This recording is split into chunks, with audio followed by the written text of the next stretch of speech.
Hello, everybody, and welcome to Sword and Pen. My name is William L. Myers, Jr.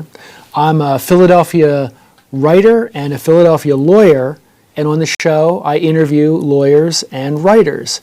Today, I'm really happy to be interviewing Mary Jones, a well-known Philadelphia author. We're going to talk about her latest book. We're going to talk about how she got into writing.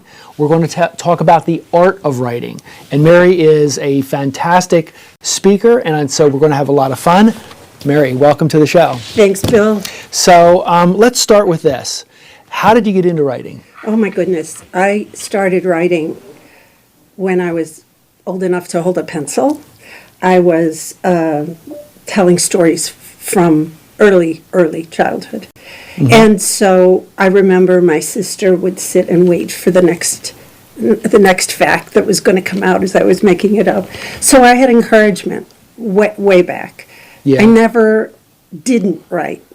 Why do you think, what drew you to it? Did you just like to tell stories? Yeah. Or did you like to entertain people? Was it showmanship or was it the storytelling? It was the paper. It was between me and the paper. Okay. And I had to work it out. Mm-hmm. I really wonder as a little child, how does that happen? I don't know. What makes a little kid want to make things up? But I did. And I can remember teachers encouraging me, having me read little things to the class, and entering my stories into, the National Council of Teachers of English and stuff like that. Way back. It was never anything else for me. And were your parents very encouraging of it? Did they like it? They were. It was a given. If I had been a boy, this was the 50s, right. I'm old. Don't date yourself. No, I am. 60s or 70s. I'm old, yeah. But the thing is, back then, boys were encouraged to get a profession. Mm-hmm. Girls were going to get their MRS. This changed in my lifetime, right when I was supposed to get the MRS, the rules changed. But they thought, fine, if she's creative. They were kind of amused, I think. They didn't, It wasn't a serious... And tell me about college. Did you study writing in college? Yeah. Well, I took creative writing classes and got a degree in psychology and in English, but the English was creative writing. Yep. Do you think the psychology degree helps you as a fiction writer? Oh, yeah. Tell me how. Tell the people how. Well, I don't think the psychology degree helped me. I think the interest in psychology helps, because if you're interested in how people work, what motivates them, what makes them what makes them tick, how are they affected by their childhoods or by trauma or by other relationships? So if you're thinking about how the mind works and how the inner person is different than the external person, all those things, they're all psychology. When you're interacting with people on a daily basis, it doesn't happen much because I'm a writer. But do you say to yourself, okay, here's the person they're presenting. Yes. Let me try to figure out who the person behind that is. Always. And then how do you translate that to the writing? You create a character. Yeah. And I'm assuming your characters are one person on the outside. And many people on the inside. Many people on the inside. Okay. Well, that's part of the struggle. Mm-hmm. My characters tend to have issues with trust, with whom they can relax with and reveal, and to protect themselves for various reasons. But they all seem to have issues with inner versus outer self, and with reading relationships and knowing if they're safe or not. So they get into relationships thinking they're safe and they turn out not to be safe? Sometimes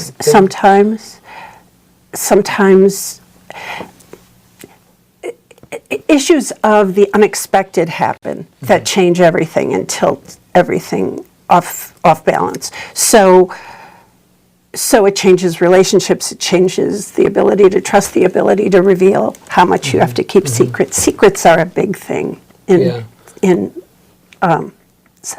psychological suspense. In the books, is it the revelation of a secret that acts as the inciting incident and turns everything lopsided, that the person has to go out and kind of fix it?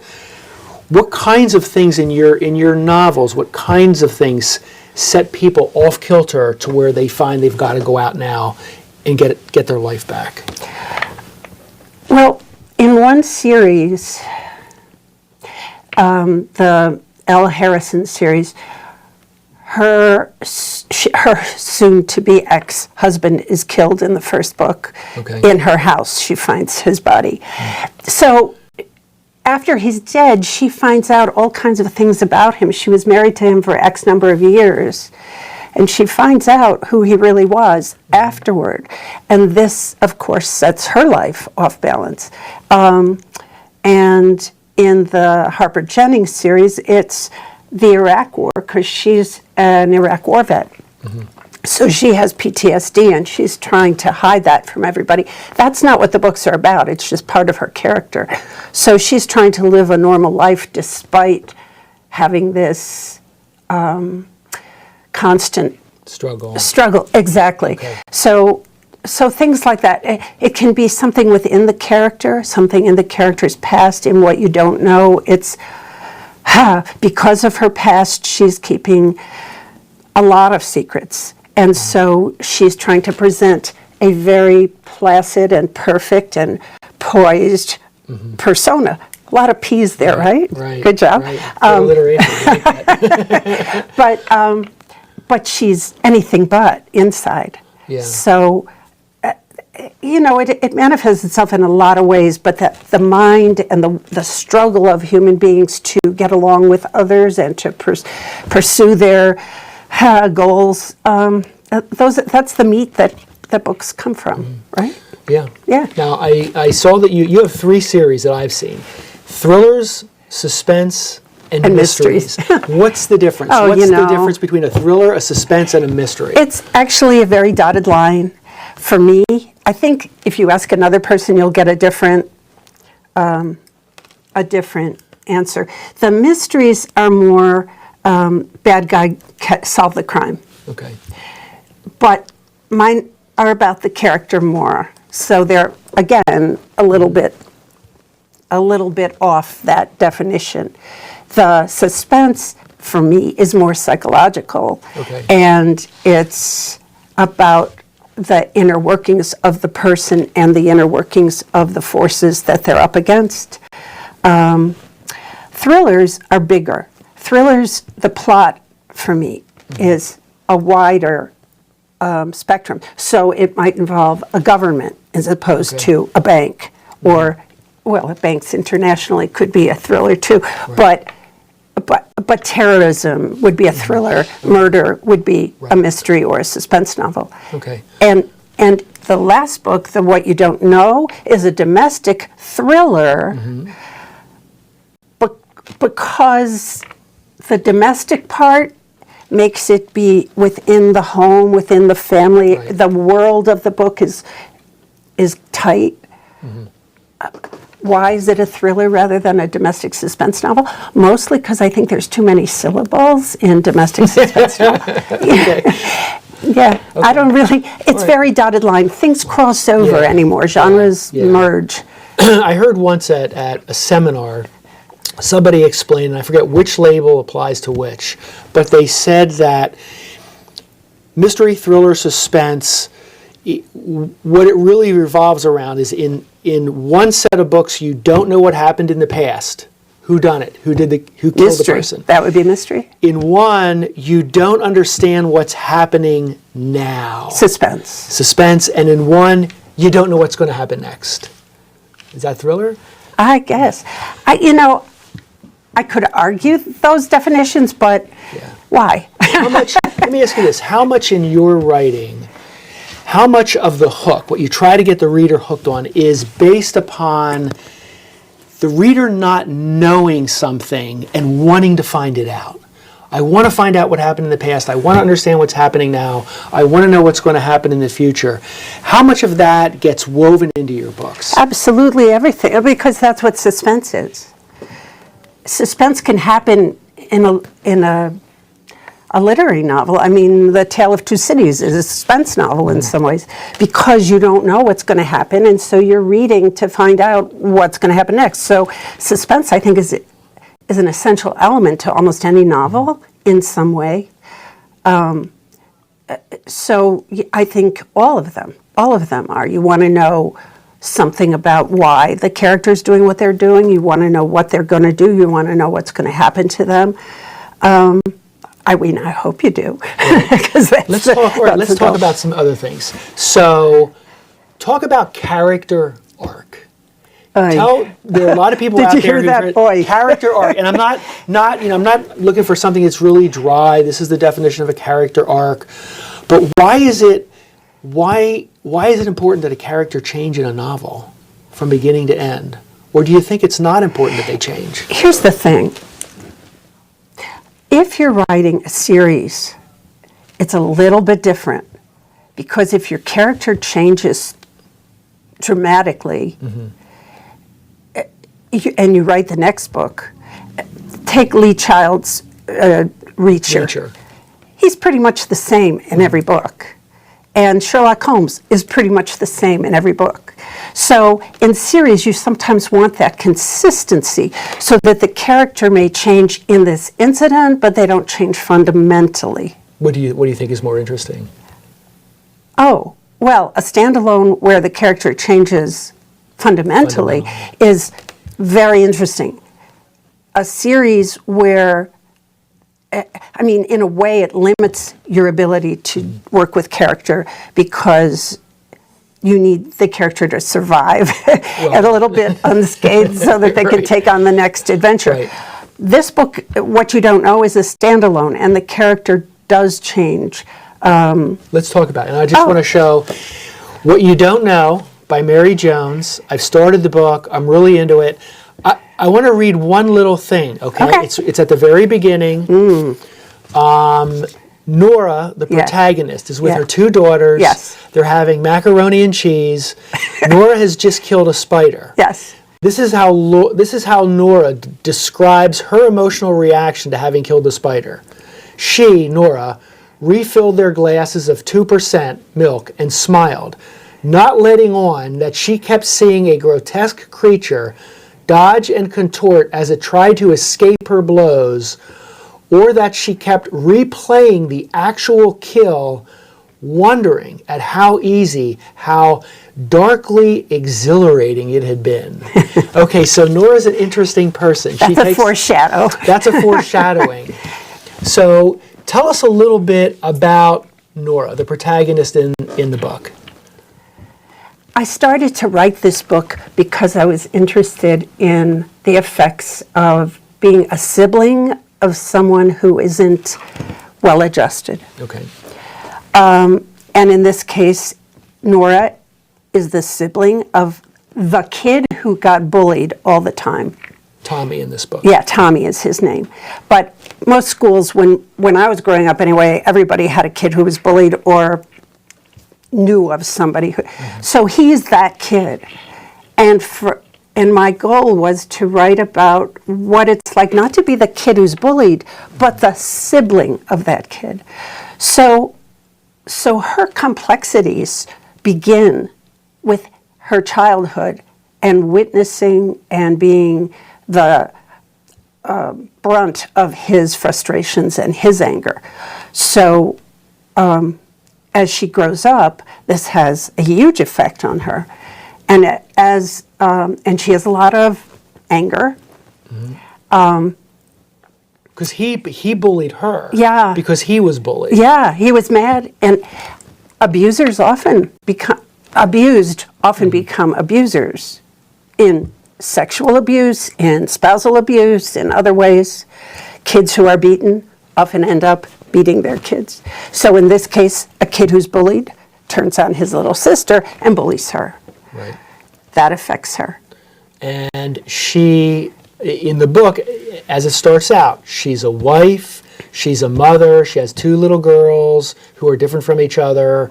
She has certain suspicions about her husband. Well, you need that. You need all that stuff. You can't have just a happy home.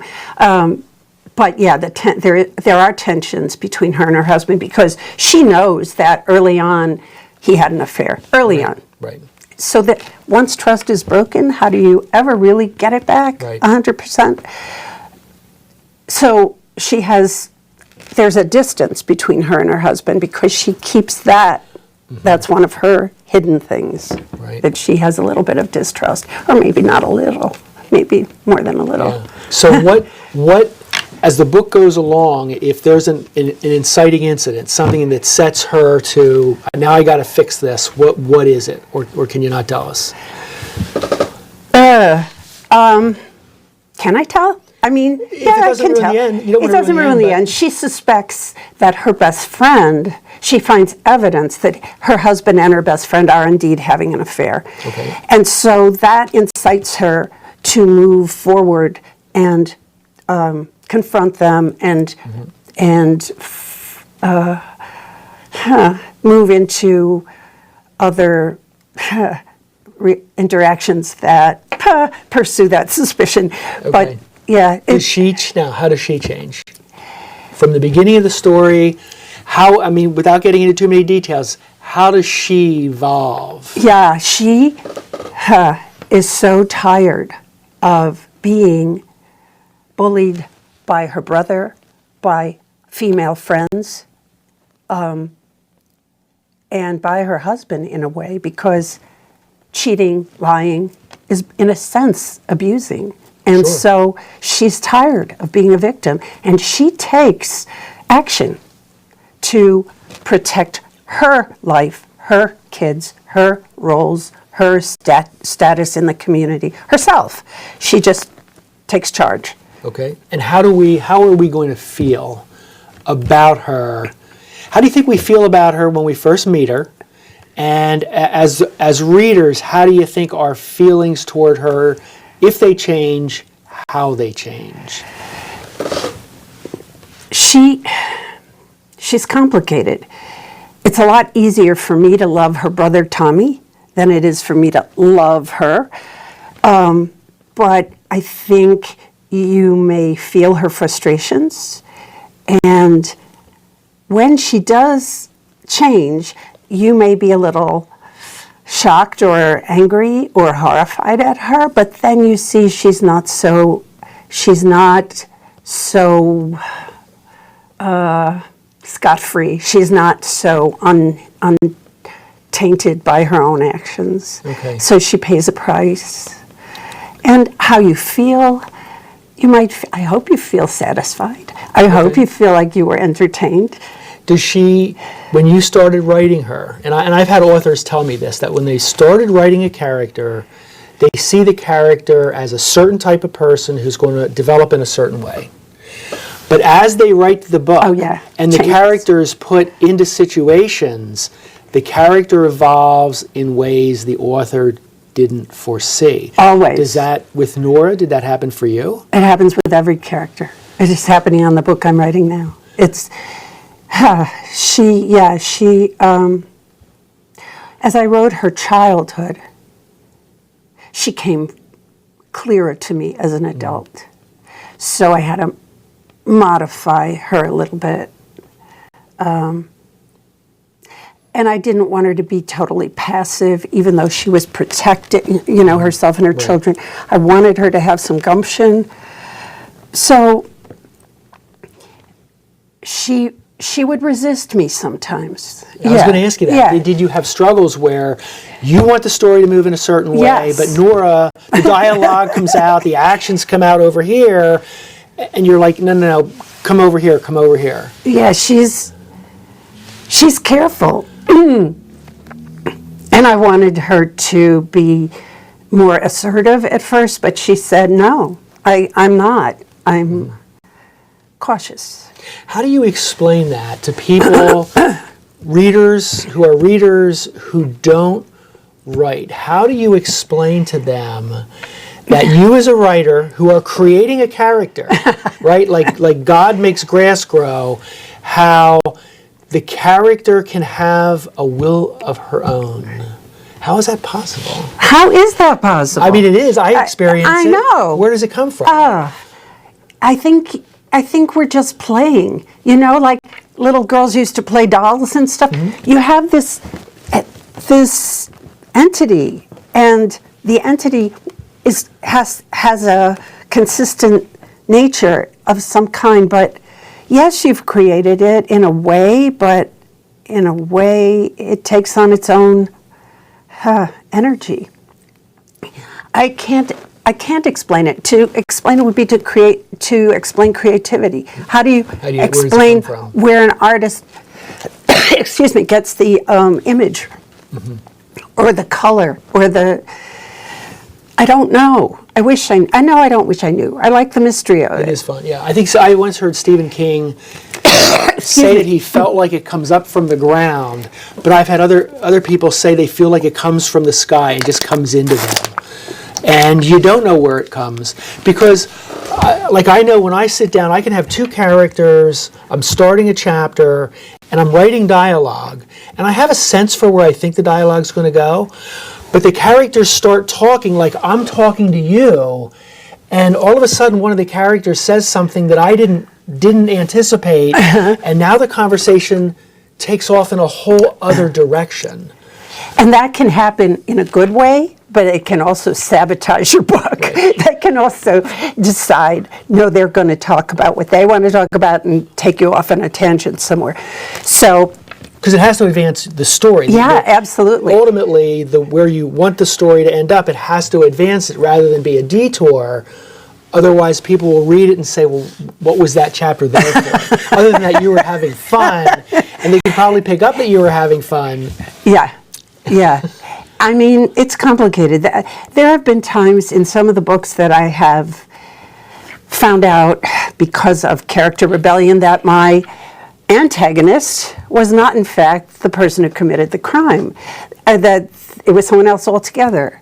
I've had characters, in this book. You mean you thought It was the someone else. antagonist, starting out, you thought it was the Yeah. antagonist, And but you it realized wasn't. it was somebody else. Well, they refused to be. They refused to be the killer. I That's didn't not do me. it. That's not me. I wouldn't Yeah. do that. Yeah. Yeah. Or I would do that, but I didn't. That's happened. And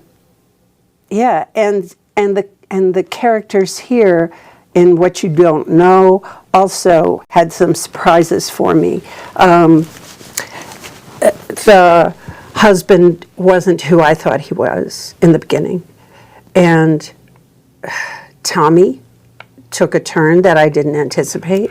Okay. So, they reveal themselves as we go. Even if you have an outline, even if you think that you've charted your whole novel, things change, things happen. Are you how much of your style is to have an outline, and how much is organic? It just grows as it goes along. Well, because of my contracts in the past, I've always needed an outline to submit Right. for approval. But the book I'm writing now is a very general, very loose outline, and so it's organic. It's kind of growing, Yeah. which is scarier. Scarier, but I think it's like real life. I mean, if you imagine trying to outline your whole life, it wouldn't even be a real life. The same, I think, is true of a book. If you're forcing characters to do exactly what you want them to do, to say exactly what you want them to say, you're going to end up with a novel that's not like real life. Right, but I look at the outline as a fallback. It's like a path that if all else fails, I'll follow this. Okay. But as I said, things change. They evolve as you're writing. So you may think you're going this way, but instead you start and you go like that way. right. Yeah. Sorry. Okay. And what's your writing regimen? Are you, I get up at 9, I write from 9 to 11, or are you, whenever the spirit... Oh, absolutely. Yes. No, I mean, You answered yes to both questions, Mary. Okay. because that's the truth. Right. I like to work out in the morning. I'm a rower. I like to row, or I go to the gym. Do you do you row in the Schuylkill. Schuylkill? Yeah. Oh, neat. But what happens, and then right in the afternoon, but what happens is life. And I'm now a grandma, so I help watch my granddaughter. She's 6 months old. Oh, nice. Congratulations. Thank you. Wonderful. And my husband retired. Okay. So he's around all the time. Oh, geez. Oh, no. Sorry. So I don't have a regular anything, and it's really affected me this year In what way? because Good I or bad? don't have set aside, I don't have control over my own schedule at all. So I'm trying to carve out a new pattern so that I have those 2 or 3 hours regularly. Right. It's very hard otherwise to, as you know, if you don't have regular time, you lose the momentum of the book. You lose, wait, where was I? Who was this character? What were they doing? Yeah, no, it needs to be a big chunk of time on a regular basis for me. Yeah. Now, let me ask you this. You row, I run, I take the dogs for walks. For me, I notice that when I'm not writing, I do my best writing. Ideas come to me, dialogue, whole scenes, plot point. Does that happen with you? Are you out rowing and all of a sudden, aha, Tommy's going to do this? Sometimes that happens. For the most part, when I'm rowing, I'm not thinking at all. It's like I'm not thinking at all. I'm thinking about the wind and the wave and it's kind of like a rhythmic rest, so that I think it refreshes my mental process. And sometimes, yes, I'll go over, if I'm stuck at some point, the knot will untie itself. Right. But for the most part, it's time away, time off of everything. Worry, it's just time for physical Zen-like rowing. Okay, neat. So let me conclude with this. You wrote a nonfiction book, and this interested me. It's called Birth Mothers: Women Who Relinquished Babies for Adoption Tell Their Stories. Yeah. What motivated you to explore that? Two things. One is, right before that, there was a book that Stepmothers that I wrote with another woman, and that was about women who had married men with children. So I wanted to do a whole series of mother books. And this was the final one, because it got me so emotionally upset. The second thing is that I do have an adopted stepdaughter, and having had children later in life, I couldn't imagine what would lead a woman to willingly surrender her child. So I wanted to investigate that, and it became such a grueling experience. I talked to women only who had relinquished 15 years or more, and so things have changed since I wrote the book. There's a lot more open adoption. Birth mothers are not in the same stigma, and secrecy is not as issue. But that was pretty much what it came from. Okay. Yeah. Thank you for sharing that with me. And I want to close by again showing everybody Mary's book, What You Don't Know. It's a really great book. It's very interesting. Mary Jones, thank you for being on the show. Thanks, Bill. And this is Sword and Pen with William L. Myers Jr. Thank you so much for joining me.